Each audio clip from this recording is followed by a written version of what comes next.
আসসালামু আলাইকুম রহমতুল্লাহ। আমি ওয়াহিদ মনি চলে আসলাম নতুন একটি ব্লগে। গ্রামের কোনো মাহফিল হলে চুরি চলতাম ছোটোবেলা থেকেই। তাই হঠাৎ করে চুরি চললাম কুটিয়াতে। এটা হচ্ছে চাঁদপুর কচুয়া কুটিয়া গ্রামে। একটা সময় মাহফিল যেখানেই হতো সেখানেই চুরি চলতাম ইচ্ছা মতো, এবং কিছু টাকা পয়সা জোগাড় করে মাহফিলগুলো চলে যেতাম। কুটিয়া মাহফিলে এসে আমরা দেখলাম যে গোস্তবাতের হোটেল হয়েছে, এবং টিকিটের জন্য আমরা এখানে দাঁড়িয়ে আছি। মোটামুটি অনেক সিরিয়াল, টিকিট সংগ্রহ করতেছি আমরা। 3 জনের টিকিট কিনলাম, ওবায়দ এবং আমানুল্লাহ, আমি সহ। খুব সুন্দর এবং পরিবেশনাও খুব ভালো লেগেছে। ওনার সাথে কথা বললাম, ভালো মন্দ জিজ্ঞাসা করা হলো এবং অনেকটা কৌশল বিনিময় করলাম। অনেক ভালো লেগেছে, অনেক ভালো মনের মানুষ ওনারা। ওনার সাথে আগে থেকে আমাদের পরিচয়, অনেক কথা বললাম। হাসি মাখা সুন্দর কথা এবং কৌশল বিনিময় সবসময় হয়ে থাকে। তার কারণ হচ্ছে ভালো মানুষগুলোর সাথে যখন দেখা হয় তখন ভালো মন্দ জিজ্ঞাসা করলে অনেকটা সুন্দর ভালো লাগে এবং অনেক আনন্দ লাগে। বিশেষ করে ভালো মানুষের যখন দেখা হয়, কারোর সাথে কৌশল বিনিময় হয় কিংবা আমার ভিডিওগুলো দেখে এবং যখন কথা বলে তখন আমার কাছে অনেকটা ভালো লাগে।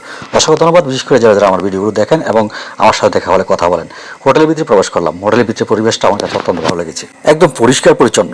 আমার কাছে খুব ভালো লেগেছে, কারণ এখানে হাত ধোয়ার ব্যবস্থা করে দেয় এবং তারা সকলে মিলে জিজ্ঞাসা করে কী কী। যেহেতু আমাদের পাশের গ্রামেই কুঠিয়া এই মাহফিলটা এবং হোটেলগুলো, সে কারণে অনেকেই পরিচিত। আর সকলে ছুটে এসেছিল, ভালো মন্দ জিজ্ঞাসা করেছে, খাওয়ার জন্য অনেকটা তড়িঘড়ি করে সবাই এগিয়ে এসেছে। অসংখ্য ধন্যবাদ যারা আমাদেরকে আপ্যায়ন করেছেন। ভালোবাসা থাকবে সবসময় ইনশাল্লাহ। ভিতরে পরিবেশটা দেখাচ্ছি আপনার, খুব সুন্দর এবং চমৎকার পরিবেশনা যা আমার কাছে ভালো লেগেছে, এবং পরিষ্কার পরিচ্ছন্ন। যারা যারা দায়িত্ব পালন করেছেন তাদেরকে অসংখ্য ধন্যবাদ জানাচ্ছি।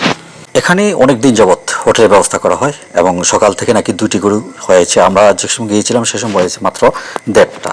একটা 30 মিনিটের ভিতরেই নাকি 2টি গরু জবাইকৃত হয়েছে এবং মোটামুটি খাওয়ার ব্যবস্থা হয়েছে, মোটামুটি ভালো আপনার বেচা কিনে হয়েছে আলহামদুলিল্লাহ। যেহেতু মাদ্রাসার, সে কারণে আপনার উন্নয়নের জন্য এখানে হোটেল ব্যবস্থা করা হয়েছে। মাদ্রাসার যে একটা চাহিদা, সেটা হচ্ছে আপনার এখান থেকে যেটা আয় হবে সেটা মাদ্রাসায় দান করা হবে, সেজন্য এই হোটেলের ব্যবস্থা হয়েছে। বিশেষ করে সকল মাদ্রাসায় হোটেলের ব্যবস্থা করা হয় মাদ্রাসার উন্নতির জন্য। এখান থেকে যে আয়টা আসবে সেটাও অনেকটা বড়। যাই হোক, ভালো লাগলে অবশ্যই শেয়ার করে অন্যদের দেবেন। আসসালামু আলাইকুম রহমতুল্লাহ।